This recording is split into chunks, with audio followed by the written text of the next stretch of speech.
하나님 말씀 오셨습니다. 하나님 말씀은 골로새서 2장 11절과 12절 말씀 보셨습니다. 골로새서 2장 11절과 12절 말씀 신약성경 326페이지입니다. 신약성경 326페이지 골로새서 2장 11절과 12절 말씀 찾으셨으면 제가 봉독하겠습니다. 또 그 안에서 너희가 손으로 하지 아니한 할례를 받았으니 곧 육의 몸을 벗는 것이요 그리스도의 할례니라. 너희가 세례로 그리스도와 함께 장사되고 또 죽은 자들 가운데서 그를 일으키신 하나님의 역사를 믿음으로 말미암아 그 안에서 함께 일으키심을 받았느니라. 아멘. 이 시간 기독교 강요 4권 제16장 유아세례에 관한 부분, 제세례파의 주장에 대한 반박을 살펴보도록 하겠습니다. 여러분, 우리가 기독교 강요에서 우리가 지금 유아세례라고 하는 부분을 살펴보고 있습니다. 유아세례를 살펴보는 데 있어서 우리가 오늘 시간 살펴볼 부분이 저희 그 제세례파들의 그 메노나이트라 그러죠. 이 제세례파들이 이 유아세례를 반박하는 근거로서 어떻게 세례와 유아세례가 세례와 할례가 같을 수 있느냐에 대해서 반박하는 그 부분을 칼빈이 반박하는 부분을 우리가 살펴보게 됩니다. 우리가 소위 교회에서 안에서 나타나는 수많은 이단들 그리고 비슷한 교리적 맥락을 가지고 있는 그 어떤 같은 이 개신교 안에서도 신학적인 입장이 다른 사람들에 관하여 우리가 그들의 신학을 경계해야 되는 많은 이유가 있습니다. 그것이 무엇이냐면 여러분, 대부분의 사람들이 신학적 오류를 범하게 되는 원인은 그들이 가지고 있는 인간적인 논리 또는 그들이 어렸을 때서부터 배워온 소위 인본주의적인 논리가 성경을 해석하는 데 있어서 거부감을 갖게 만들기 때문에 그렇습니다. 여러분, 우리가 성경을 볼 때에 가장 먼저 전제해야 될 것은 인간의 전적 타락이라고 하는 부분입니다. 우리는 겸손해야만 합니다. 우리가 성경을 해석하고 이해하는 데 있어서 내가 가지고 있는 합리성과 내가 가지고 있는 이성적인 납득으로 성경을 보면 안 됩니다. 우리는 자꾸 성경을 해석할 때에 하나님을 우리가 이해할 수 있는 방식으로 이해하려고 하다가 우리는 소위 베드로가 얘기하지 않습니까? 베드로가 바울의 글도 억지로 풀다가 어떻게 해요? 그 미혹에 빠진 사람들이 많도다라고 얘기하고 있죠.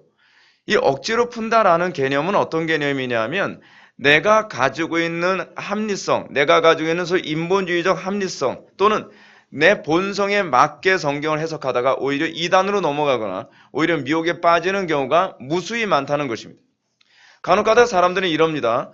오늘 목사님 설교가 내 생각과 너무 일치해. 내 마음과 딱 맞아. 그렇기 때문에 은혜가 돼. 여러분, 이건 그렇게 별로 안심할 만한 그런 표현은 아닙니다. 때로는 우리의 생각이 틀렸는데도 불구하고 틀린 생각에 부합하는 설교가 나올 수도 있어요. 대부분의 이단에 빠지는 사람들이 그렇습니다. 이단에 빠지는 사람들이 평소에 나는 이렇게 생각을 했는데 저 목사님이 내가 생각하는 방식대로 했으니까 옳을 것이다. 여러분, 그건 그렇지 않습니다. 제가 항상 성경의 타당성 여부를 제가 검증하는 중요한 두 가지 시금석이 있습니다. 그것이 뭐냐면 전통적으로 이 본문을 어떻게 해석했느냐에 관한 부분입니다. 이렇게 얘기하게 되면 어떤 사람들은 이렇게 얘기합니다. 저 사람은 전통을 신격화하는 사람이다. 그렇지 않습니다. 여러분, 제가 얘기하는 저는 전통주의자가 아니라 정통주의자입니다. 정통이나 전통이나 뭐가 다 이게 정통으로 다른 얘기예요. 여러분, 이건 이 정통과 전통의 차이는 소위 전통이라고 하는 것은 사람들이 습관화되어진 소위 예수님께서 혐오하셨던 것이 바로 전통주의 아닙니까? 바리새인들은 어떻게 해요? 장로들의 유전, 그들의 전통, 그거 가지고서 성경을 해석하는 거죠. 근데 그 장로들의 전통과 유전이 무엇입니까? 그들의 편의대로 또는 여러분 전통의 특징이 무엇이냐면 편의성이 있고요. 또 하나 뭐냐면 시대성을 따라갑니다. 그러니까 이 시대에 예를 들어서 요즘 시대에 어떻게 그렇게 살아? 그러면 이거 자꾸 개량을 하죠. 그렇죠? 개량을 해서 어떻게 해요? 우리가 믿음이 없어도 신앙생활할 수 있도록 수준을 눈높이로 맞추는 거예요. 그것이 대부분 전통들의 특징입니다. 여러분, 종교개혁자들이 개혁을 한 것은요, 가톨릭의 전통으로부터의 개혁입니다. 가톨릭은 1000년이라는 기간 동안 예수를 믿되 그것을 자기네들 방식대로 믿도록 수도 없이 개량을 했어요. 근데 개혁자들은 그 개량한 거 잘못됐다는 거죠. 그들은 어디로 돌아가야 된다는 거예요? 정통으로 돌아가야 된다는 겁니다. 정통이 뭐죠? 초대교회 때서부터 사도들과 그리고 교부들, 그들이 해석하던 방식으로 돌아가자는 겁니다. 그것이 그러니까 칼빈이 종교개혁을 했던 성경을 해석하는 중요한 방식이죠. 그래서 우리가 지금 읽는 이 기독교 강요 같은 경우도 사실은 칼빈의 말은 별로 없습니다. 칼빈은 거의 꼿꼿지 않은 수준이에요. 어거스틴을 비롯한 수많은 교부들의 글을 가지고 내가 주장하는 것이 틀리지 않고 이것이 정통 노선에 있다라고 하는 것을 입증하기 위해서 칼빈은 자기의 표현보다는요, 주로 교부들의 표현들 그리고 우리의 신앙의 선배들의 표현을 사용합니다. 그것이 제가 성경을 해석하는 첫 번째 방식입니다. 정통적으로 우리는 이 본문을 어떻게 해석하는가, 또 정통적으로 과거의 사도들과 또는 개혁자들, 우리의 신앙의 선배들, 소위 검증된 역사 안에서의 우리의 신앙의 선배들이 이 본문을 어떻게 해석하는가를 보면서 저는 여러분들을 진리 길로 인도하길 바라는 거예요. 그것이 첫 번째입니다. 두 번째로 제가 본문을 해석하는 또는 성경 해석하는 두 번째 접근 방식은 무엇이냐면 교회사입니다. 교회사 안에서 이 교리가 과연 옳았는가 옳지 않았는가가 입증이 됩니다. 그러니까 예를 들어서 여러분, 그 당시에는 굉장히 많은 사람들이 호응을 하고 그 당시에는 많은 사람들이 정말 이 교리가 유익이 된 것 같다라고 했던 것들도 시간이 지나면서 그 가르침이 틀렸다는 것이 역사 안에서 입증되어진 것이 얼마나 많은지 모릅니다. 그것이 어떻게 가능하냐? 역사를 주관하신 분이 하나님이시기 때문에 그렇습니다. 왜 기독교가 역사를 그토록 중요시 여기냐면 역사는요, 하나님께서 세상을 이끌어 가신 흔적이기 때문에 그렇습니다. 그래서 물론 역사를 기록하는 사람들의 왜곡이 많습니다.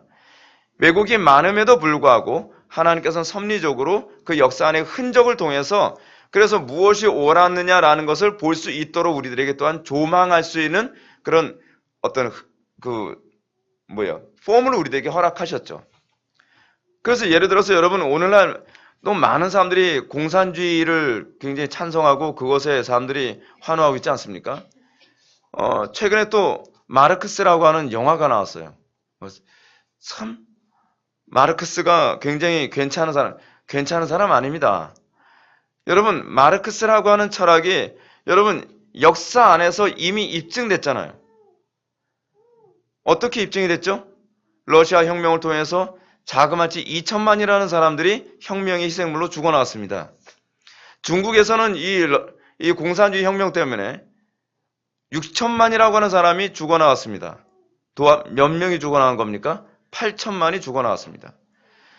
우리는 그 역사 안에서 지금 당장 보기에는 괜찮아 보이는 이 철학적 이론이 긴 시간 안에서 봤을 때 그것이 실패한 이론이라는 것을 우리는 확증할 수 있죠. 그런데 여러분, 교리도 그렇습니다. 교리도 지금 대한민국 안에서 흔히 사람들의 마음에 흡족하게 여기고 사람들이 동조하는 교리가 있습니다. 그것이 뭐냐면 바르트주의입니다. 소위 실존주의 철학이 교회 안에 침투해 들어와서 칼 바르트 신학이라고 하는 신학적 체계로 들어왔죠. 그것이 많은 사람들한테 호응을 줍니다. 근데 우리가 그 철학을 또는 그 신학 체계를 우리가 받아들일 수 없는 것은 이미 그 철학적 체계가 어떤 결과를 초래했는지를 봤기 때문에 예측 가능한 거예요. 실제로 바르트주의, 그 칼 바르트 신학이 교회 안에 들어와서 얼마나 많은 문제를 일으켰습니까? 흥미로운 사실은 바르트 신학을 받아들이는 그 교단은요, 또는 그 학교는 다 공산주의를 갖다는 사실입니다. 그건 예외가 없어요. 왜냐하면 소위 이론적 근거, 논리적인 발전 상태가 그렇게 갈 수밖에 없기 때문에 그렇거든요. 실제로 제가 지금 이 자리에서 철학 얘기하기에는 시간이 너무 부족하니까 그냥 단편적인 얘기만 한다면 소위 실존주의 철학자, 인본주의 철학자죠. 인본주의 철학자 중에 대표자를 3명을 얘기한다면 그 중에 한 명이 사르트르입니다.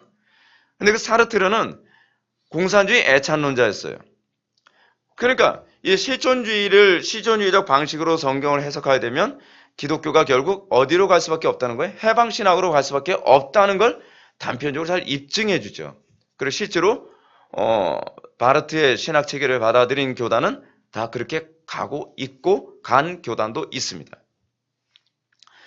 제가 왜 굉장히 이 널찌감치 얘기하냐? 제가 우리 교회 아이들 홈스쿨링 하면서 독서법이나 또는 논술하는 법을 제가 가르쳐 주는데, 논술하는 방법 중에 하나가 그거거든요. 굉장히 넓은 것에서 이 본문을 좁혀서 핵심으로 들어가서 그 본론으로 들어가는 것. 그 이제 우리 애들한테 그런 걸 많이 가르치는데, 여러분 우리가 항상 어떤 진리에 접근할 때, 어떤 핵심에 접근할 때 우리가 항상 큰 그림 안에서 그 핵심으로 접근하는 훈련이 좀 많이 필요합니다. 왜냐하면 우리는 자꾸 이런 경향이 있습니다. 지금 우리가 지금 여기서 유아 세례라고 하는 교리적 체계를 우리가 살펴보는데, 유아 세례를 얘기하면 세례를 잊어먹어요. 무슨 얘기인지 아시죠? 나무만 얘기하다 보면 나중에는 길을 잊어버려가지고 지금 우리가 어디 와 있는지 모르는 거예요. 그래서 제가 강해 설교할 때마다 여러분한테 그렇게 하지 않습니까? 우리가 지금 어디쯤 와 있나? 전체 구조 안에서 우리가 지금 어디쯤 와 있고, 그래서 내가 왜 이 부분을 설교하고 있는가? 제가 여러분한테 그렇게 설교하지 않습니까? 우리 항상 큰 흐름 안에서 이런 걸 볼 수 있어야만 합니다. 이 유아 세례에 관한 문제도 그래요.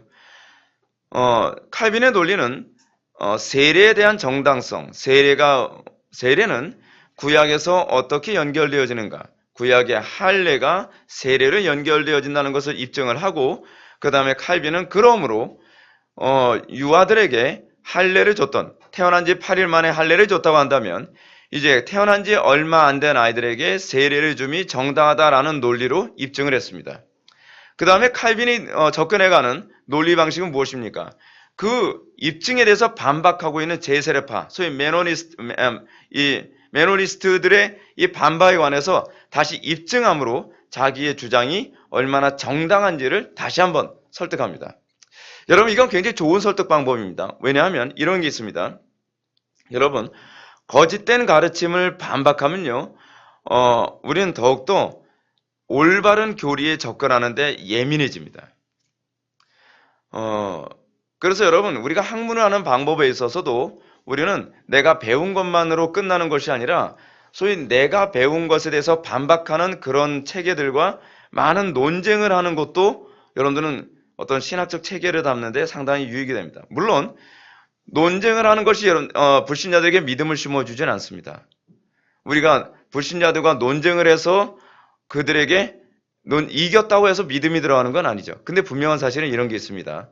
논쟁을 하면 여러분들 신학은 더 단단해집니다.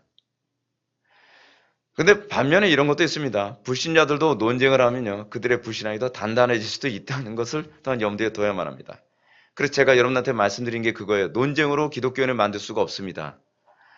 우리는 항상 한 사람의 기독교인이 되는 것은 은혜로만 된다는 것을 기억해야만 합니다. 우리는 자꾸 내가 저 사람을 이겨야 그리스도인이 될 수 있게 할 것이다 라고 착각을 합니다. 여러분, 착각하지 마세요. 믿음은 하나님의 은혜입니다. 근데 우린 자꾸 착각을 해요. 내 힘으로. 이게 사실 인본주의거든요. 인본주의. 내 힘으로 저 사람을 기독교인을 자꾸 만들 수 있을 거라고 생각을 해요. 물론 우리의 신앙을 디펜스하는 훈련도 필요합니다. 그것을 통하여서 더 이상 저들이 우리의 신앙을 공격하지 못하도록 만드는 이 작업도 굉장히 필요한 작업입니다.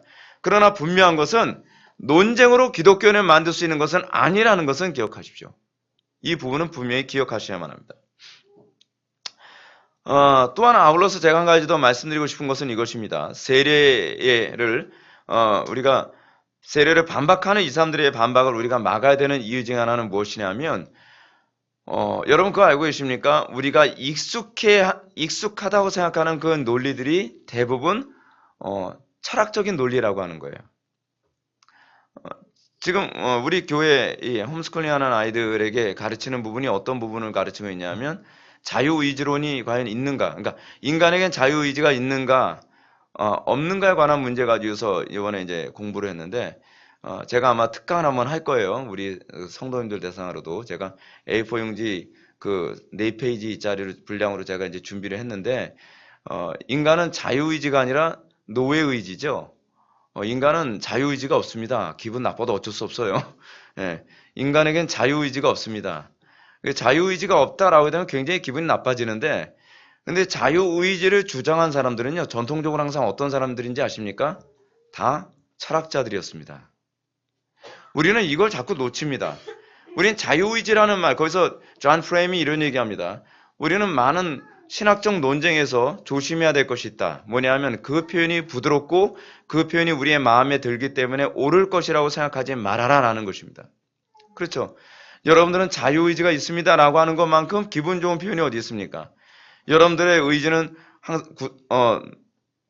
소위 구속된 노예 의지입니다. 그러면 어감부터가 기분 나쁘죠. 예. 기분 나쁘면 종의 의지? 뭐라고 얘기해줘야 되지? 하여간 그냥 기분 나빠요. 모든 표현이. 그렇죠? 근데 여러분, 이 자유의지를 주장한 사람들이 이미 고대 철학자들부터 인간의 자유의지를 주장했어요. 대표적인 케이스가 이제 플라톤이나 아리스토텔레스 같은 사람들이 인간에겐 자유의지가 있다라고 얘기를 하죠. 왜 자유의지가 있다고 얘기했냐면 그 이유가 있어요. 신이 전능하지 않기 때문에 그래요. 신이 인간을 또는 신이 역사를 완벽하게 컨트롤할 수 없는 존재이고 그들도 항상 부족함이 많기 때문에 사람이 어떤 식으로 결정을 하면 그때그때마다 수정을 해야 되는 신인 거예요. 그렇기 때문에 그들이 봤을 때에 인간이 신보다 뭔가 좀 더 역사를 주관하는 게 신이 아니라 인간이라는 사고를 갖게 만든 거죠. 왜냐하면 철학 자체가 그거잖아요. 근데 그 철학적 체계를 그대로 가지고 있었던 사람이 종교개혁 당시에 에라스무스거든요. 에라스무스. 아유, 어려운 얘기하니까 좀 불편하죠. 패스. 하여간 여러분 자유의지 같은 거 얘기하면 이건요. 철학이기 때문에 여러분들 마음에 드는 거예요. 그 노예의지론을 제가 굳이 주장한 이유가 하나 있어요. 아니, 제가 주장하는 것이 아니라 성경이 노예의지론을 주장할 수밖에 없는 이유가 있어요. 그거 뭔지 아세요? 인간은 죄의 노예거든요. 죄의 노예니까 은혜 없으면 죄의 노예 생활을 할 수밖에 없어요. 인간은 딱 둘이에요. 죄의 노예 생활하든지 의의 종로로 타든지. 그러니까 사도 바울이 얘기한 거잖아요. 로마서에서요. 그러면 잘 보십시오. 여러분들이 죄의 노예가 안 되려면 어떻게 해야 되죠? 은혜를 추구해야죠. 그렇죠? 기도하는 것밖에 방법이 없어요. 하나님께 은혜를 구하는 것밖에 방법이 없어요. 자유의지를 자꾸 얘기하게 되면 어떤 문제가 발생하냐면 하나님 의지하지 않아도 내가 선택할 수 있다고 생각하는 거예요. 내가 선하게 살 수 있다고 생각하는 거예요. 이 자유의지라고 하는 사고방식이 조금이라도 허용되면 여러분들 기도 안 하고 버팁니다. 그래서 여러분들 뭐라 그래요? 내가 의지가 약해서 여러분 그 겸손이라고 생각합니까? 겸손을 가장한 교만입니다. 하나님 의지하지 않아서 그런 걸 내가 의지가 약해서라고 얘기하는 거예요. 그래서 믿음으로 하지 않은 건 다 죄가 되는 겁니다. 의지로 하려고 하는 건 다 죄가 되는 거예요. 우리는 죄를 이길 만큼 강한 정신력과 의지력을 가진 사람은 이 전 세계에 존재하지는 않습니다. 인류 역사상 한 명도 존재한 적이 없습니다. 우리가 거룩하게 살고 우리가 죄와 구별된 삶을 사는 유일한 방법은 뭐냐면 은혜를 의지하여 의의 종로로 타는 것밖에 방법이 없습니다. 여러분, 우리는 그런 표현 많이 듣죠. 이 표현 좀 적절한 표현이라고 생각해서 사용하죠. 성경적인 용어는 아닙니다. 사랑의 포로. 이거 무슨 가요에서 나오는 것 같은 표현인데, 여러분 우리는요, 죄를 사랑함의 포로든지 그렇지 않으면 하나님을 사랑함의 포로든지 둘 중에 하나입니다. 여러분들이 죄를 지는 이유는 간단합니다. 하나님을 믿지 않기 때문에 그렇습니다. 하나님을 의지하지 않기 때문에 그렇습니다. 여러분들이 선을 행할 때는 딱 하나밖에 없습니다. 하나님의 은혜입니다. 그래서 우리가 선을 행할 때에 자랑할 것이 없습니다. 그죠? 왜냐하면 나의 나 된 것은 하나님의 은혜니까요. 이처럼 여러분, 우리는 어떠한 하나의 논리가, 인본주의적 논리가 교회 안에 침투하는 것을 받아들이게 된다면 그 교회는 점점 어떻게 되냐 하면 철학적인 종교로 변질되어져 갑니다. 그래서 칼빈이 기독교 강요를 쓰면서 굳이 철학의 문제를 다루고 그리고 이단의 문제를 다루는 이유가 뭐냐 하면 칼빈이 제일 싫었던 게 그거거든요. 스콜라주의. 스콜라주의라는 게 무슨 얘기냐면 성경을 해석하는데 철학적 방법론으로 해석하는 거예요. 철학적 방법론으로 해석한 대표적인 종교가 뭐예요? 로마 가톨릭이죠. 로마 가톨릭은 어떤 철학을 사용했어요? 플라톤주의와 아리스토텔레스주의 뭐 이런 걸 주로 사용해가지고서 성경을 해석했죠. 그러다 보니까 우리는 로마 가톨릭은 뭐라고 보죠? 이방 종교로 보죠. 그건 이단이 아니에요. 이단이라고 얘기하면 너무 높이 평가해 주는 겁니다. 천주교는 이단이 아니에요. 이방 종교예요. 그냥 철학으로 성경의 용어를 사용해서 철학을 설명한 것뿐입니다. 근데 요즘에 기독교가 그렇게 가고 있어요. 우리나라 기독교도. 실존주의라고 하는 철학을 성경의 용어를 사용해서 사람들한테 강단에서 가르치고 있단 말이에요. 사람들이 그 설교 너무 좋다는 거예요. 정말 탁월한 설교라는 거예요. 틀렸어요. 그냥 철학을 강론한 거예요. 그 사람이 성령을 얘기하지만 그 성령님은 성경에 얘기하는 성령님이 아니에요. 인격이신 그 성령님이 아니라 가마력을 얘기하는 거예요. 예수님을 얘기하고 부활을 얘기하지만 그 사람이 얘기하는 예수님은 소위 정반합의 결론으로서의 예수님, 정반합의 결론으로서의 부활을 얘기하고 있을 뿐이에요. 표현을 예수님이라고 성자라고 얘기했을 뿐이죠. 또 성부 하나님을 얘기하죠. 하나님을 막 거창하게 얘기합니다. 그러나 그분들이 얘기하는 하나님이란 소위 이신론적 하나님일 뿐이에요. 그러니까 우리는 성경이 사용하는 용어로 그럴싸하게 얘기하면 속죠. 자, 우리가 오늘 살펴보게 될 사람들이 이런 사람들입니다. 그래서 메노나이트라고 하는 이 제세례파. 여러분, 이 제세례파는요, 성경이 틀림없이 이렇게 얘기하고 있음에도 불구하고 세례가 할례와 같이 볼 수 없다라고 주장하는 사람들이었습니다. 어떻게 세례가 할례에서 유리했다고 얘기할 수 있겠냐? 계속적으로 반박을 하는 사람들이에요. 자, 10절 한번 보실까요? 첫째로 그들은 세례와 할례 사이 유사점 때문에 자신들이 굉장히 압박을 받고 있다고 느끼면서 세례와 할례가 서로 큰 차이가 있으면 사실 전혀 공통점이 없다고 주장한다.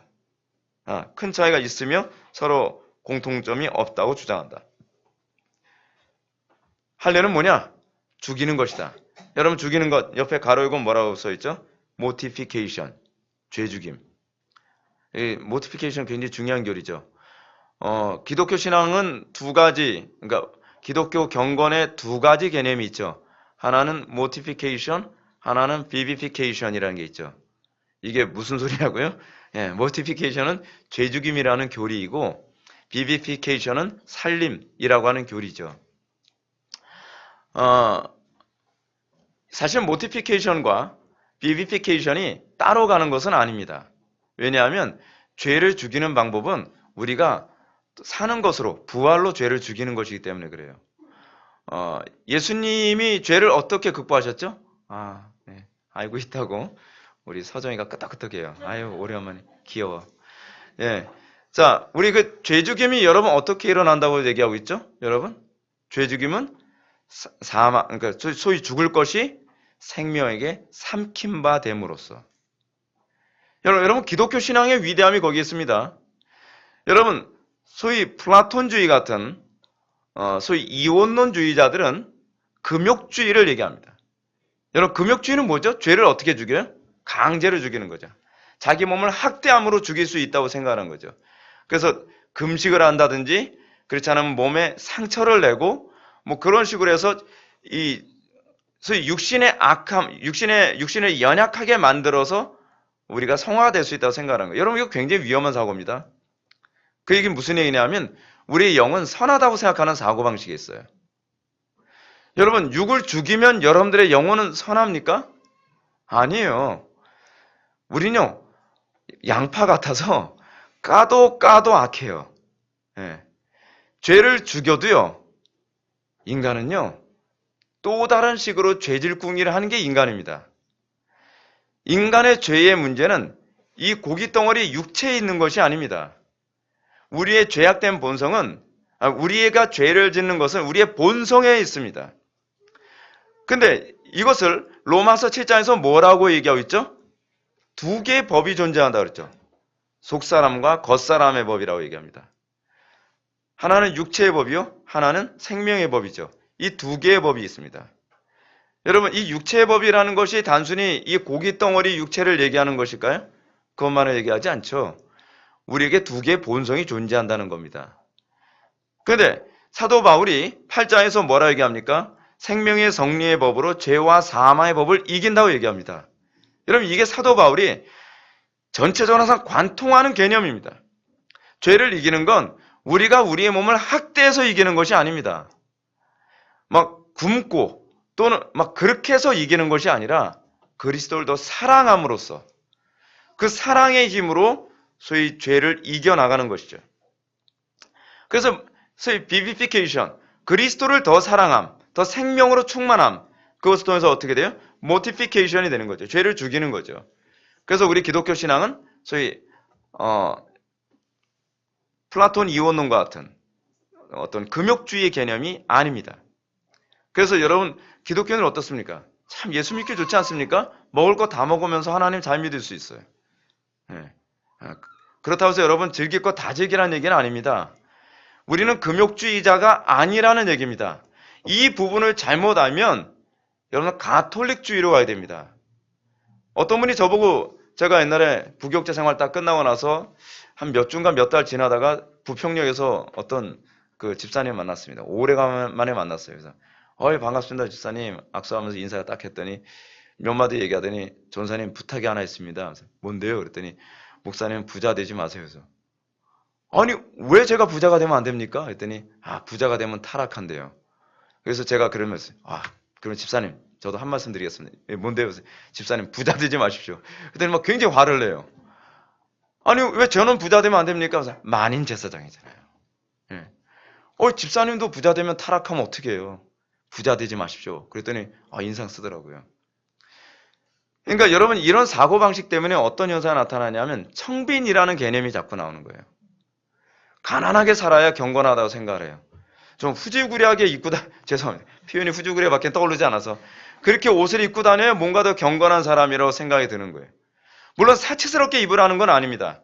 그리고 여러분들이 육신의 즐거움을 위해서 막 좋은 옷을 사 입고 좋은 차를 타고 다니고 좋은 집에서 살고 좋은 것만 먹으러 다니면 여러분 어떻게 해요? 이건 모티피케이션이 아니죠. 그건요. 그러니까 그거를 권하는 건 아닙니다. 우리는 분명히 절제하라고 성경이 얘기하고 있습니다. 근데 그렇다고 해서 성경이 우리들이 가난해야 경건하다라고 얘기한 적은 없습니다.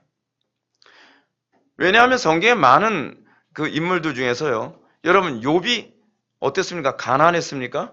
아니요. 부유했죠. 아브라함이 가난했습니까? 부유했죠. 야곱이 가난했습니까? 부유했죠. 요셉이 가난했습니까? 부유했죠. 그럼 여러분도 기분 나쁠 거예요. 예수님 가난하셨잖아요. 그렇게 따지지 마세요. 여러분 성경이 얘기하는 건 가난이 목적이 아니란 말이에요. 예수님이 가난하신 건 가난해야만 경건하기 때문이 아니에요. 우리는 이런 부분에 있어서 자꾸 세상 철학을 따라가고 있으면서 그것이 아름답다라고 자꾸 생각을 하고 있단 말이에요. 그래서 많은 사람들이 신부들이 결혼을 안 하니까 더 경건하다? 생각하지 마십시오. 결코 그렇지 않습니다. 그들이 가난하니까 더 경건하다? 사실은 가난하지 않습니다. 여러분 이런 부분에 관해서 여러분들이 속으면 안 됩니다. 왜냐하면 그것이 여러분들에게 쉽게 설득되는 건 그것이 여러분들 마음속에 항상 밑바탕에 깔려있는 인본주의적 철학이 그것이 항상 옳다고 생각하고 있기 때문에 그렇습니다. 자, 이 사람들이 이렇게 얘기합니다. 그래서 할례가 정당하지 않다는 부분에 관해서 할례를 신약에 와서 세례가 할례를 표현한 것이다라는 것에 관해서 이 사람들이 이렇게 반박을 합니다. 11절 보면 할례의 약속은 영적인 약속이었다라고 얘기합니다. 이제 칼빈이 본격적으로 반론을 제기합니다. 오늘 본문에 나오는 말씀입니다. 11절 보면 또 그 안에서 너희가 손으로 하지 아니한 할례를 받았으니 곧 육의 몸을 벗는 것이요 그리스도의 할례니라. 여러분 할례의 정신이 뭐라고요? 제가 먼저 할례의 정신을 다시 한번 설명합시다. 11절에 보면 바울은 그 안에서 누구죠? 그리스도 안에서, 예수 안에서, 엔 크리스토스. 굉장히 주로 많이 나오는 표현입니다. 그리스도 안에서 너희가 손으로 하지 아니한 할례. 여러분 손으로 하지 아니한 할례는 과연 뭘 얘기하는 것일까요? 여러분 빌립보서 3장 3절 한번 보시기 바랍니다. 바로 옆 동네이기 때문에 찾아봅시다. 빌립보서 3장 3절 바로 전장입니다. 321페이지 다 같이 한번 읽어보시겠습니다. 시작. 하나님의 성령으로 봉사하며 그리스도 예수로 자랑하고 육체를 신뢰하지 아니하는 우리가 곧 할례판이라. 아멘. 여러분 마음의 할례가 무엇인지를 바울이 어떻게 표현하고 있습니까? 하나님의 성령으로 봉사하며 라고 얘기했습니다. 여러분 여기서 이 성령으로 봉사한다 라고 하는 것, 이게 제가 이제는 이렇게 봐야 돼서 뭐한 것인지 돋보기 쓰고서는 봐야 되는 상황이 좀 돼가는 것 같아요. 그냥 넘어갑시다. 하나님의 성령으로 봉사한다고 하는 것은 여러분 우리의 헌신과 우리의 봉사가 뭐예요? 우리의 힘으로 하는 게 아니라는 거예요. 전 여러분들이 마음의 할례당이라고 하는 이 부분에 관해서 잘 묵상했으면 좋겠어요. 여러분 우리는 마음의 할례당이라고 하면서 우리는 어떻게 합니까? 내 힘으로 봉사하잖아요. 그러니까 맨날 힘들다는 거예요. 맨날 재미없다는 거예요. 그리고 여러분들이 힘으로 봉사하면 어디까지밖에 할 수 없는지 아십니까? 여러분들의 능력으로 할 수 있는 것밖에 안 돼요. 무슨 얘기냐면 구별됨이라는 게 존재하지 않는다는 겁니다. 구별됨이라는 건 언제 존재할까요? 하나님의 능력으로 할 때라야만 구별됨이 존재하는 겁니다. 자, 제가 이렇게 얘기할게요. 여러분, 제가 설교자로서 제가 목회를 합니다. 설교를 하는데 제가 설교 사역 또는 목회 사역을 성령으로 봉사하지 않고 제 힘으로 봉사하고 제 지혜로 봉사한다고 합시다. 그래서 하나님의 영광이 나타날까요? 저는 제가 방금 전에도 기도하면서 강단에 서기 전에 하나님께 뭐라고 기도했냐면 이렇게 기도했습니다. 하나님, 저 강단에 설 때 같이 올라가 주세요. 제가 주님과 연합해서 주님께서 말할 바를 알게 하시고 주님께서 말씀해 주세요. 여러분, 우리의 일상의 모든 것은 사실은 주님께서 우리를 도구로 사용하시는 과정이지 내가 뭔가 열심히 해서 하나님께 칭찬받는 게 아닙니다. 근데 우린 자꾸 착각하죠. 우리는 성령으로 봉사를 안 해요. 그래서 우린 자꾸 어떻게 기도를 건성으로 하는 거예요. 건성. 성령으로 설교하려고 애를 쓸 때에 거기에 설교에 영감이 있고 능력이 나타나는 거죠. 교회에서 여러분 청소 하나 할 때도요. 여러분들이 힘으로 청소하려고 하는 사람들이 나타나는 두 가지 특징이 있습니다. 첫 번째 뭐냐면 성실하기가 힘들어요. 두 번째는 뭐냐면 기쁨과 자원함이 나오기가 힘들어요. 이게 성령으로 하지 않을 때 나타나는 특징이에요. 성령으로 했을 경우는 어떻습니까? 자원함이 나오죠. 그리고 어떻게 해요? 건성이 아니라 정말 최선을 다하고 가장 하나님을 영화롭게 할 수 없을까라는 그런 기쁨으로 하게 되죠.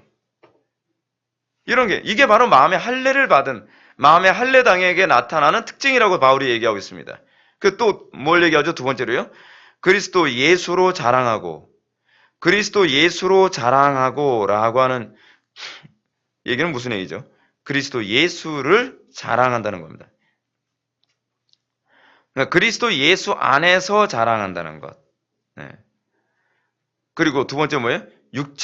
세 번째는 육체를 신뢰하지 아니하는 우리가 곧 할례파라. 육체를 신뢰하지 않은. 여러분, 육체를 신뢰하지 않을 때에 여러분 뭐가 자동적으로 나올까요? 이거는 마치 공식과 같은 겁니다. 육체를 신뢰하지 않으면 선택할 수밖에 없는 게 있어요. 뭘까요? 기도예요. 여러분 기도 왜 안 하는지 아세요? 여러분들 육체를 신뢰하기 때문에 그렇습니다. 저는 기도하지 않고 강단에 서서 설교하는 것을 저는 별로 좋아하지 않습니다. 아니 좋아하지 않는 정도가 아니라 그거는 전 사람의 일이고 그것은 저는 합당치 않다고 생각합니다. 왜냐하면 그거는 육체를 신뢰하는 것이기 때문에 그렇습니다. 저도 물론 이 과정을 거치면서 육체를 신뢰하지 않도록 하시는 하나님의 은혜를 여러 번 겪었습니다. 어느 날 원고가 유난히 준비가 잘 된 날이 있어요. 오늘은 제대로야. 이 원고만 가지고 설교하면 진짜 대박 칠 거야. 뭐 이런 식으로. 그날 정말 쪽박 찼습니다.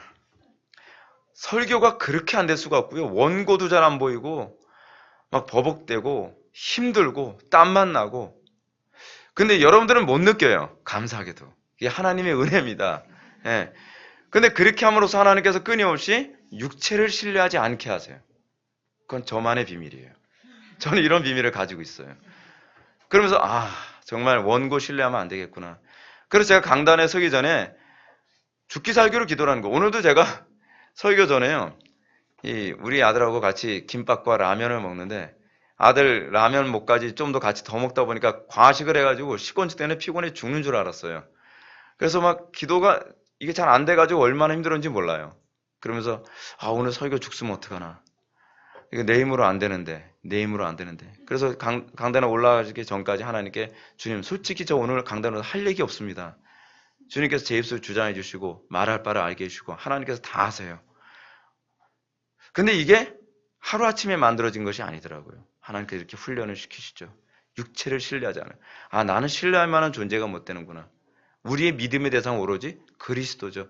근데 그리스도만을 신뢰한다라는 표현이 뭐로 나타나냐 하면 기도의 간절함으로 나와요. 너무 간절하죠. 너무 간절하죠. 왜냐하면 내 힘으로 못할 것 같으니까.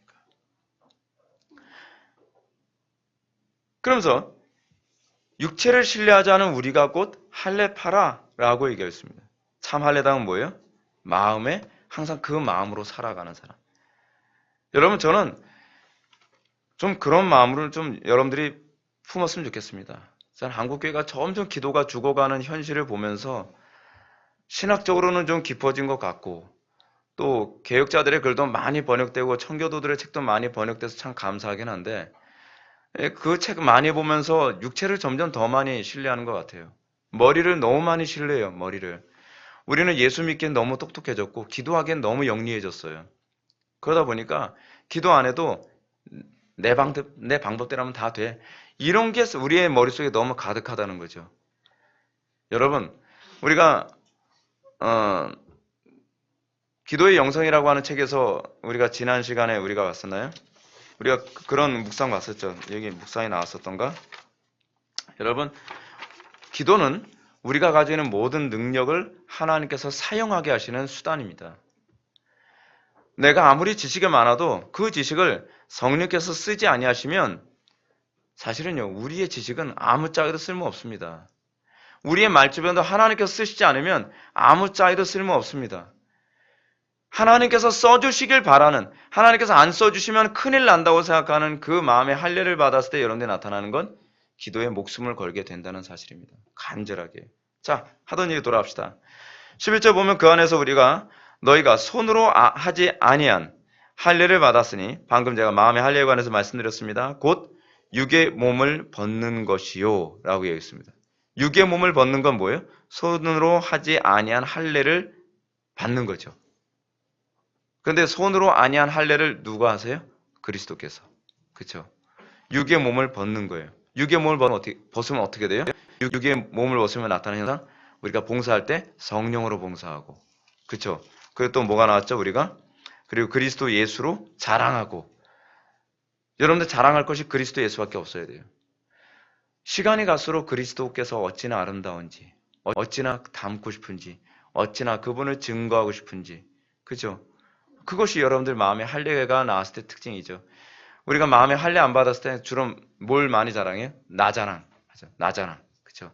내가 똑똑해서, 내가 실력이 있어서, 내가 잘나서. 근데 이게 마음의 할례 안 받았다는 걸 스스로 나발 불고 다니고 있는 거예요.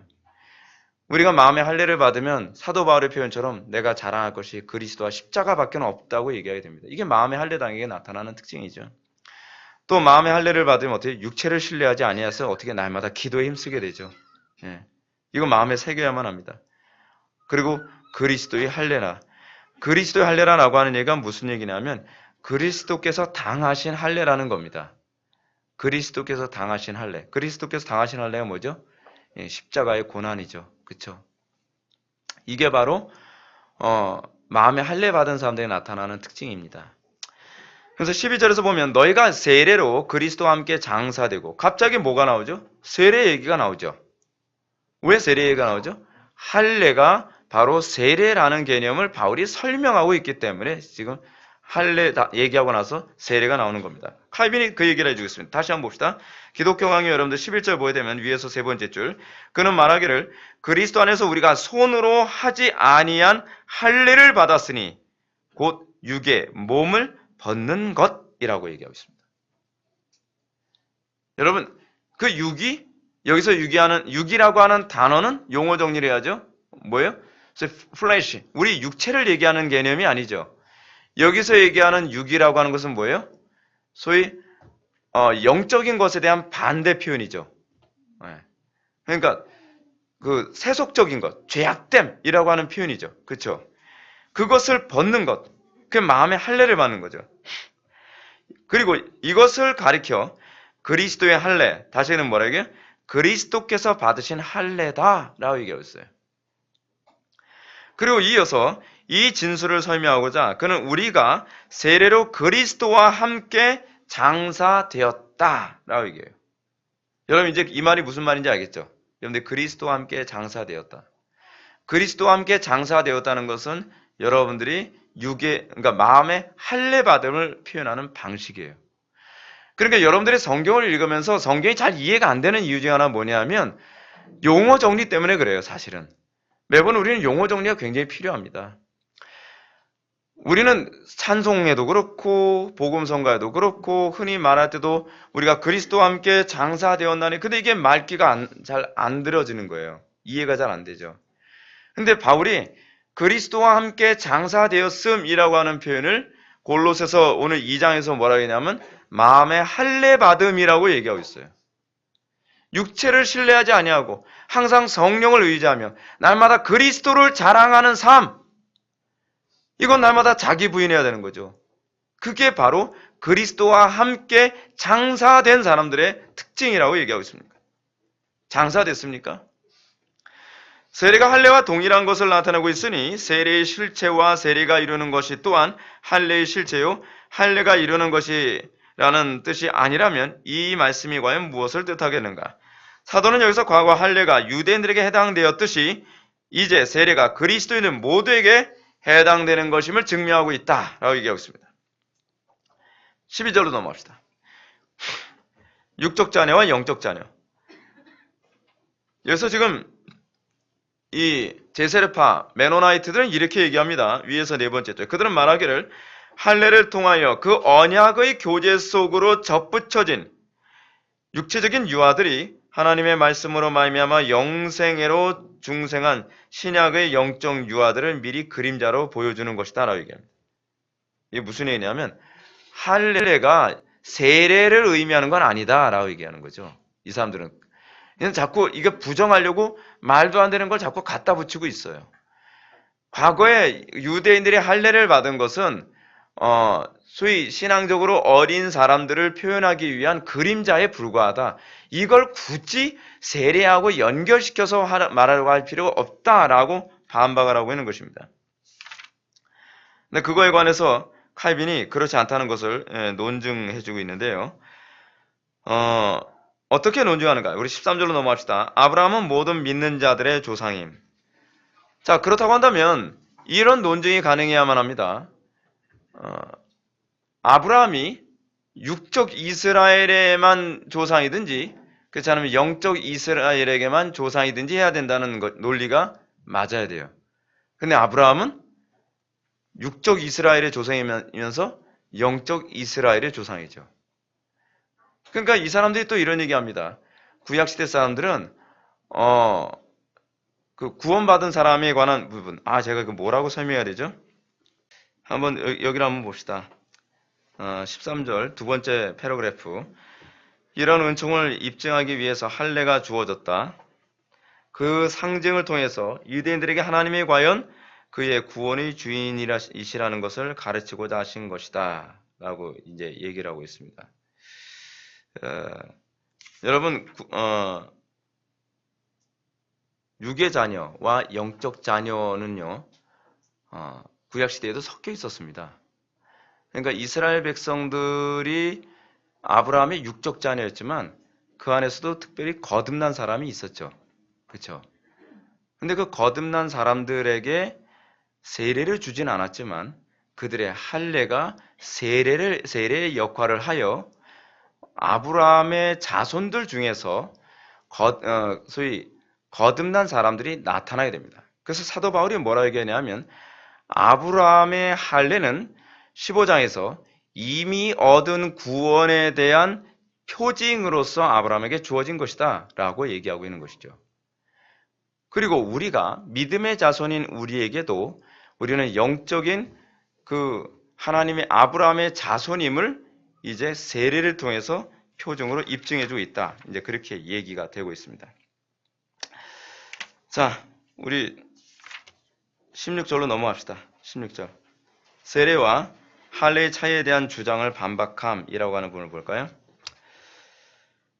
밑에서 세 번째 줄 보시겠습니다. 옛 저술가들의 논지를 보더라도 8이라는 숫자는 부활을 지칭하는 것으로 보거나 부활이 제8일에 일어났고 새로운 생명이 바로 부활에 달려있으니 말이다. 아니면 8을 현재의 삶의 과정 전체를 지칭하는 것으로 보는 것이 더 적합할 것이다 라고 얘기합니다.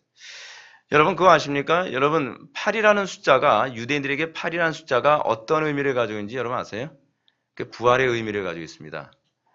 그래서 여러분 예수님이 부활한 날이요 안식 후 첫날이죠. 왜 안식 후 첫날이라는 표현을 사용했냐 하면 제8일이라는 의미 때문에 그래요. 제8일.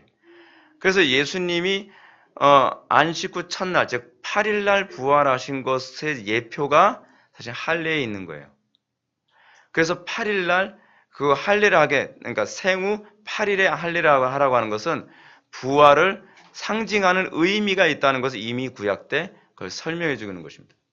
옛사람이 죽고 새 사람은 다시 태어남. 그것을 통해서 여기서 그래서 이 부분이 그렇게 나타나고 있는 거죠. 이 저술가들 논지에서 어떻게 해요? 8이라는 숫자는 부활을 지칭하는 것으로 보거나 부활이 제8일에 일어났고 새로운 생명이 바로 부활에 달려 있다라고 얘기해요. 그래서 8은 현재의 삶의 과정 전체를 지칭하는 것으로 보는 것이 더 적합할 것이다. 그러면서 여기서 이런 얘기가 나옵니다. 그 409페이지 두 번째 패러그래프 보시게 되면 이미 먼저 죽은 우리가 세례를 통하여 장사 지낸 바 된다는 성경의 진술이 이보다도 강력하지 않은가? 성경은 이 부분을 비추십시오. 우리가 한 가지 조건, 곧 우리가 죽되 그때부터 이러한 죽이는 일을 계속해서 실행한다는 조건 하에서 죽음으로 장사 지낸 바 된다고 분명하게 말하고 있는 것이다. 여러분, 우리가 자꾸 잊고 있는 게 무엇이죠? 우리는 중생을 단회적이라고 자꾸 생각을 하기 때문에 물론 중생은 단회적이죠. 틀림없는 얘기입니다. 중생이 단회적이라는 것 때문에 회개도 단회적일 것이라고 자꾸 생각하는 경향이 많이 있습니다. 근데 여러분 중생 사건을 통해서 우리들에게 말하는 바가 뭔지 아십니까? 우리는 끊임없이 중생하는 것과 같은 삶의 반복이어야 된다는 사실입니다. 여러분 어떤지 모르겠는데 제가 신앙생활하면서도 자주 느끼는 것이 뭐냐면 과거에 우리가 중생할 때 얼마나 힘들게 중생합니까? 해산에 수고하면서 중생을 하죠. 근데 여러분 중생한 이후에는 옛사람이 쉽게 죽어질 거라고 생각합니까? 그렇지 않아요. 그것이 계속 반복적이에요. 그래서 칼빈은 우리의 회개는 반복적이어야 된다라고 얘기하고 있습니다. 우리는 날마다 마치 이거와 같습니다. 물론 이런 건 있어요. 우리가 중생하고 나면 중생하기 이전보다 훨씬 하나님의 말씀에 복종이 잘 되는 건 사실입니다. 그런데 우리는 날마다 아브라함이 이삭을 바치는 그 고통과 같은 과정을 수도 없이 건너가면서 굳은 살이 뽑히고 살 같은 마음이 심겨지는 거예요. 우리가 처음 구원을 받을 때만 옛사람을 죽이는 할례의 삶을 살아가는 게 아닙니다. 그걸 바울이 뭐라고 표현했죠? 나는 날마다 죽노라. 우리는 처음 은혜 받을 때만 그 중생의 그 해산의 수고가 필요하다고 생각할지 모르는데 예수 믿는 거 그렇지 않습니다. 예수 믿는 건요 날마다 해산의 수고입니다. 날마다 자기를 부인하는 삶의 연속입니다. 그래서 예수 믿는다는 건요 제가 그렇게 생각이 들어요. 끝까지 이런 삶이 죽을 때까지 가능하다는 건 은혜가 아니어서는 불가능합니다. 여러분 십자가 지고 옛사람을 십자가에 못 박는 행위 한 번 하는 것도 힘들지 않습니까? 근데요 칼빈의 인생을 보십시오. 우리 신앙의 선배들의 인생을 보십시오. 날마다 그 인생의 반복입니다. 그러면서 마음의 할례의 삶이 반복되면서 어떻게 해요? 그리스도를 점점 알아가는 거예요. 그래서 우리는 십자가에 참여하는 법을, 날마다 그리스도의 고난에 참여하는 법을 알아야 된다는 것이 바로 그겁니다. 근데 어떻게 참여하느냐? 우리가 믿음으로 살아갈 때라야만 그것을 경험하게 됩니다. 우리는 오늘날 믿음이라는 말에 대한 정의가 굉장히 모호한 시대에 살고 있습니다. 제가 요즘에 예전에도 그랬지만 용어를 하나씩 정리하면서 제가 알게 된 것이 뭐냐면 우리는 신앙의 용어에 대해서 제대로 알고 있는 것이 거의 없다는 걸 알았습니다. 우리가 믿음으로 그리스도를 따른다. 제가 성경을 보면서도 미스테리적인 부분들이 많이 있었습니다. 사도행전에서 보게 되면은 사도들이 고난을 당하니까 뭐라고 얘기해요? 내가 그리스도의 고난에 능욕받는데 합당한 자로 여김받은 것을 기뻐하였더라. 그게 어떻게 기뻐하는 게 가능하지? 라는 생각이 들죠. 근데요, 여러분, 그게 바로 믿음입니다. 믿음이란 단어는 그리스도와 오버랩되는 삶을 살아가는 거예요. 근데 그 그리스도와 날마다 연합한 삶을 가능하게 하시는 분이 누구시죠? 성령님이시죠. 우리 힘으로 되는 게 아니에요. 그렇기 때문에 바울이 데살로니가전서에서 뭐라 얘기합니까? 쉬지 말고 기도하라라고 얘기하는 거예요. 하이델베르크 요리문답에서도 얘기하죠. 우리가 날마다 성령의 은혜에 붙잡힌 바 살기 원한다면 우리 날마다 기도를 쉬지 않아야 된다. 기도와 성령의 역사는 따로 가질 않아요. 기도하지 않으면서 믿습니다 하면 그게 되는 게 아니에요. 우리는 오늘날 자꾸 교리를 많이 알면 믿음으로 사라진다고 생각을 해요. 그렇지 않아요. 믿음으로 사는 건 기도를 할 때만 가능해요. 기도를 할 때만 우리가 아는 것과 삶에 이 연결이 되고 그 아는 것을 기초로 하여 우리가 그리스도의 삶에 참여하게 되는 것이죠. 그러면서 우리는 뭐라 그래요? 마음의 할례 받음이라고 하는 것이 무엇인지를 비로소 알게 되는 거예요. 칼빈도 그렇게 얘기합니다. 우리가 죽되 그때부터 이러한 죽이는 일을 계속해서 실행한다는 조건. 우리가 세례를 받을 때 뭐라고 해요? 나 한 번 죽었으니까 이제 됐다. 이제는 천국은 따다놓은 당상이다. 그 얘기가 아니라는 거예요. 나 지금 죽이는 것이 그리스도 안에서 죽는 삶을 이제 시작합니다. 라고 하는 거예요. 그게 세례예요. 그게 세례. 여러분 교회 안에서 여러분 지체들끼리 갈등이 일어날 때 교회가 조용할 수 있는 근거 어디 있죠? 내가 죽으면 되는 거예요. 내가 죽으면. 저는 교회가 신앙 고백 근거로 모여야 된다는 이유를 저는 그래서 여러분한테 말씀드리는 거예요.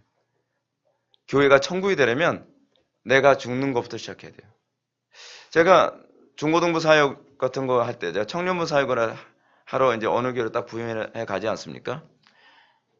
거기 가면 항상 처음에는 뭘 보냐면 지옥을 현장 중계로 보는 것 같은 느낌이에요. 아니, 이런 지옥 같은 학생부가 다 있나? 이런 지옥 같은 청년부가 다 있나? 이런 지옥 같은 주일학교가 다 있나? 막 주일학교 가면요, 막 애들 다 때려주고 싶어요. 줄 세워놓고서. 막 너무 아수라장이니까. 학생부도 그렇고요. 학생들은 머리 컸다고 더 막 그러는데, 대책 없어요. 청년 되면 어떻죠? 더 컸죠. 예. 근데 얘네들이 지옥이 된 이유가 어디 있을까요? 아무도 죽지 않아서 그래요. 아무도 죽지 않아서요. 근데 놀랍죠? 말씀이 증거되고 아이들의 마음속에 마음의 할례를 받기 시작하면요. 똑같은 아이들이 앉아있는데, 똑같은 청년들이 앉아있는데 천국이 생겨요. 그게 어떻게 가능하죠? 내가 죽으니까요. 내가. 기독교 신앙이라고 하는 것은 소위 세례가 의미하는 바는 나 이제 죽는 거 시작했습니다. 문제 생겼으면 이젠 내가 죽으면 됩니다. 내가 죽으면 됩니다. 가정에서도 직장에서도. 제가 청년부 맡았을 때 이런 얘기를 들었습니다. 제가 청년부를 12월 달에 제가 이제 청년부를 맡아서 그 교회에 딱 부임해 갔는데 청년들이 아수라장이었었어요. 근데 그리고 나서 청년들이 이제 청년부가 말씀으로 변화되고 난 다음에 그 청년들이 주일학교를 맡아서 이제 각 청년들이 대부분 교회 안에서 뭐 주일학교 교사하고 다 하잖아요. 그죠?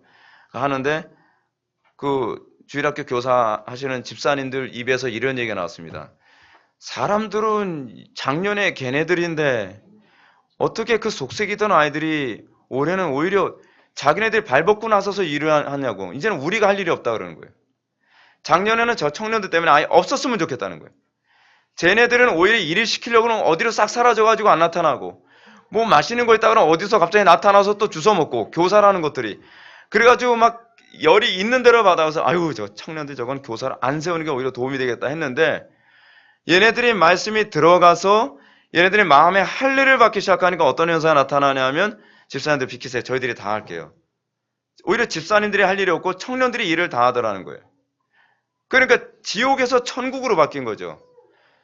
저는요. 기독교 신앙이 다시 회복돼야 되는 것은 소위 이 세례가 뭘 얘기하는지를 제대로 이해하고 우리가 그 세례의 정신, 이 신앙 고백에 정확한 삶을 살아가는 교회로 다시 회복돼야 된다고 저는 생각을 합니다. 죽는 게 시작되는 거예요. 예수 그리스도의 십자가의 순환. 내 감정 죽이고 내 생각 죽이고 내 고집 죽이고 내 게으름 죽이고 내 안일함 죽이고 그러면서 어떻게 해요? 그러면서 공동체가 소위 샬롬이 일어나게 되는 것이죠. 그러므로 칼빈은 우리가 이때부터 죽는 일을 계속 실행하는 것을 얘기하면서 그 조건 하에 죽음으로 장사 지낸 바 된다고 분명히 말하고 있는 것이다 라고 얘기합니다. 그 주님이 오셨을 때에 우리의 장사는 완성됩니다. 비로소 우리는 완전한 죄로부터의 해방을 얻고 그리고 우리는 완전히 새로운 피조물로서의 영광을 살아가게 되는 것이죠. 사랑하는 성도 여러분, 저는 여러분들이 성례를 좀 더 많이 묵상을 했으면 좋겠습니다. 이번에 칼빈의 기독교 강요 성례를 통해서 우리가 몇 달째 지금 하고 있는지 계산을 제가 안 해봤어요. 모르겠는데 우리는 성례, 세례와 성찬을 받고 그냥 당연히 하는 건가 보다라고 하는데 그렇지 않습니다. 하나님께서 이거 주셨을 땐요. 분명히 우리의 경건에 큰 유익이 있기 때문에 주신 겁니다. 세례는 단회적입니다. 우리는 한 번 거듭납니다. 근데 그 거듭났을 때서부터 여러분들은 나는 날마다 죽노라의 삶이 있게 됩니다. 거기서 여러분들이 하나님 백성, 소위 거듭난 그러니까 십자가와 연합된 예수 그리스도의 죽음에 같이 장사된 존재인지가 거기서 입증되는 겁니다. 그래서 제가 여러분한테 그러잖아요. 우리에게 뭐가 나타나야 된다고요? 표와 인이 나타나요. 표징이 나타나야 된다고 제가 여러분한테 말씀드렸잖아요. 그래 나는 구원받았을 거야. 구원받았을 거야가 아니에요. 구원받았으면 하나님께서 구원받은 백성에게 반드시 표와 인을 주신다고 약속을 하셨어요. 표징을 주신다고 약속하셨단 말이에요. 그 표징이 뭐로 나타나요? 바울이 그러잖아요. 갈라디아서에서요. 십자가의 흔적. 예수 그리스도와 동행하여 장사된 흔적. 날마다 내가 죽은 흔적. 거기서 구원의 확신을 찾아야죠. 뭐 은사에서 여러분 구원의 확신을 찾습니까? 찬양하다 눈물 몇 방울 흘렸다고 거기서 여러분들 구원의 확신을 찾습니까? 구원의 확신은 거기서 찾는 게 아닙니다. 내가 예수 그리스도와 동일한 장사된 흔적을 찾음으로써 내가 비로소 구원받은 하나님의 백성이구나. 그리고 그것이 지속적으로 나타남으로써 확신이 강화되는 것입니다. 여러분들이 이 은혜가 항상 충만하기를 주님의 이름으로 축원합니다. 기도하시겠습니다. 사랑이 많으신 하나님 아버지, 우리의 대적자들은 끊임없이 성경의 가르침과 정신을 희석하고 우리가 그 정신에 부합한 삶을 살지 못하도록 혼미케 하는 시대에 우리가 살고 있습니다. 하나님께서 우리에게 명령한 복음의 정신을 우리가 분명히 이해하고 또한 우리의 마음에 새겨서 우리가 날마다 그 세례의 정신에 풍성한 삶을 살기를 원합니다. 우리가 옛사람을 장사 지낸 단회적인 사건으로만 만족해하지 않고 날마다 우리의 삶 속에서 그리스도의 죽으심에 장사된 그 흔적을 찾음으로 우리가 그 안에서 기뻐하고 우리가 그 안에서 주님의 이름을 찬양할 수 있게 하여 주옵소서. 모든 것 주님께 의탁합니다. 우리의 믿음이 항상 십자가에만 고정되게 하여 주옵소서. 예수님의 거룩하신 이름으로 기도드립나이다. 아멘.